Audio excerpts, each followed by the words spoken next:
বিসমিল্লাহির রহমানির রহিম। আসসালামু আলাইকুম ওয়া রাহমাতুল্লাহ। মেহেদী অর্গানিক ফার্ম থেকে আপনাদের অনেক অনেক শুভেচ্ছা, স্বাগতম এবং সাদর সম্ভাষণ। আমি আছি মেহেদী হাসান। প্রতিদিনের মতো আজকের ভিডিওতে থাকছি। গত ভিডিওতে আপনারা দেখছেন আমি পেঁপের চারা আনতে সিঙ্গার বাজারে গিয়েছিলাম এবং আজকে দেখতেছেন আমি পেঁপের চারা রোপণ করতেছি। তো চলুন আজকে আমরা পেঁপের চারাগুলো আপনাদেরকে নিয়েই রোপণ করি। দেখতে থাকুন কিভাবে রোপণ করতেছি। তো আমাদের মূলত হচ্ছে কাজ ছিল অন্য সাইটে, যেটা হচ্ছে আমরা যে ওনারা ওই যে আলমাস ভাই আর আমাদের এখানে কাজ করতেছেন দীর্ঘদিন যাবৎ। তো আপনারা দেখছেন যে মাটি কাটতেছে, আমাদের মাটি কাটা এই জায়গাগুলো আমরা পার বানতেছি, কারণ হচ্ছে আমরা এই খামারটার জায়গাটা সমান্তরাল করব, একদম বালু ফেলাইয়া পুরোটা ভরে নিব।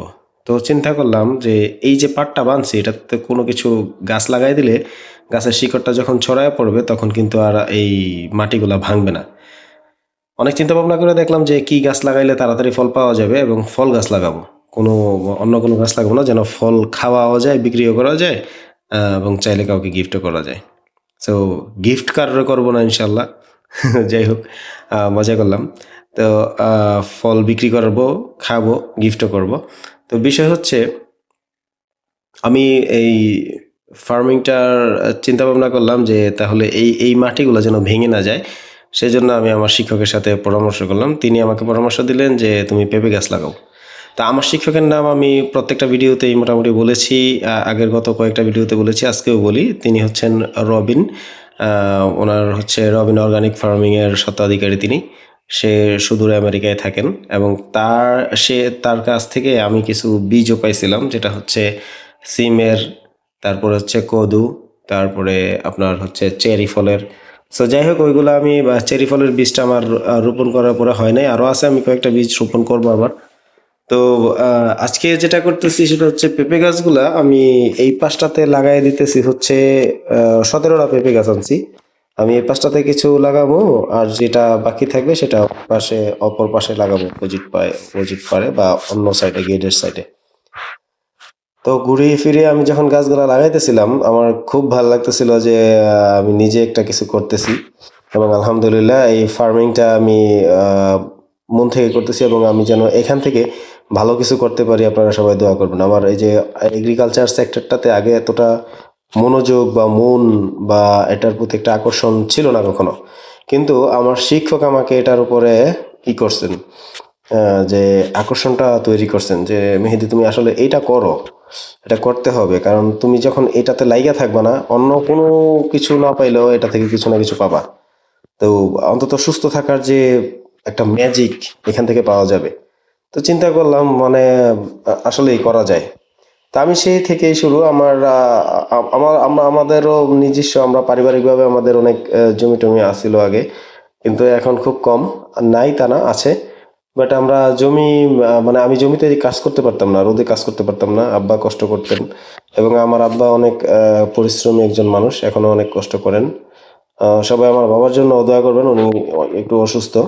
যাই হোক, আমরা হচ্ছে মূলত পেঁপের চারাগুলা লাগাই দিতেছি, কারণ হচ্ছে এই পেঁপের চারাগুলা আমি কথা বলছিলাম যার কাছ থেকে কিনেছি, সে বলছে যে আগামী 3 থেকে 4 মাসের মধ্যে আপনি ফলন পাবেন। তো আলহামদুলিল্লাহ আমি এখন লাগাই দিলাম। তার মানে হচ্ছে এখন জানুয়ারি, ফেব্রুয়ারি, মার্চ, এপ্রিল, সরি মে মাস হইলে জুন জুলাই, আগস্ট, বা সেপ্টেম্বরের দিকে আমি হয়তো ফলন পাবো। তাহলে খুব একটা দেরি তাও না। তো তাওয়াক্কাল তো আল্লাহ, আল্লাহ পাক যদি চায় তাইলে হয়তো ইনশাল্লাহ 3 মাসের মধ্যে আসবে, না হয় 1 মাস 2 মাস লেট হবে, এছাড়া আর কিছুই না। তো গাছগুলা হইলো কি, গাছগুলা থাকলে আমার এই জায়গাটার শক্তি বাড়বে, শিকড় হবে, এখানে মাটিগুলাকে কামড় দিয়ে ধরবে। তো একটা শক্তি থাকবে এবং মাটিগুলা ভাঙা পড়বে না, চিরস্থায়ীভাবে একটা সাপোর্ট।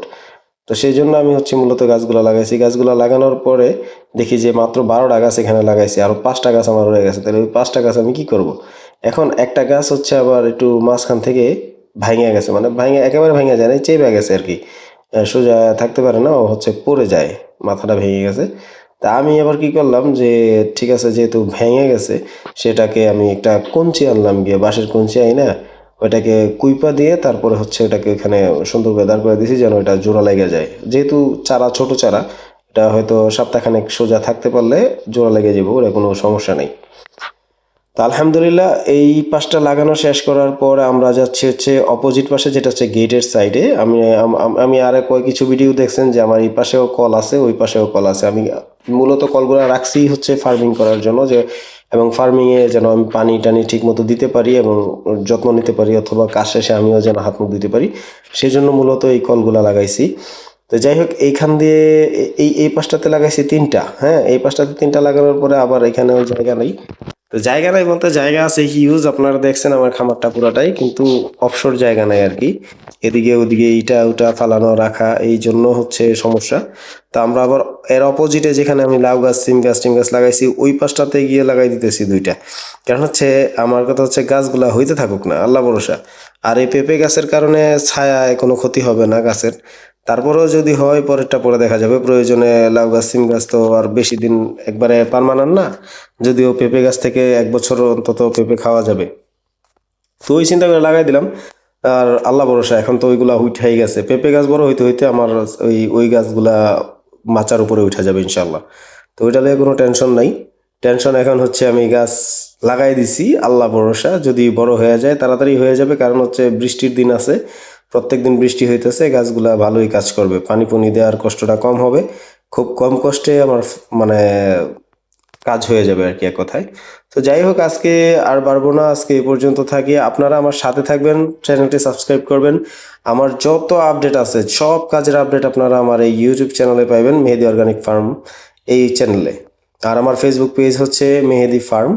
হ্যাঁ, তো আপনারা দেখতে পারেন আমার চ্যানেলটাতে। আমি থাকলে হয়তো, আমি নতুন মানুষ, আপনারা কিছু না শিখতে পারলেও আমাকে শিখাতে পারবেন। ধন্যবাদ, আসসালামু আলাইকুম।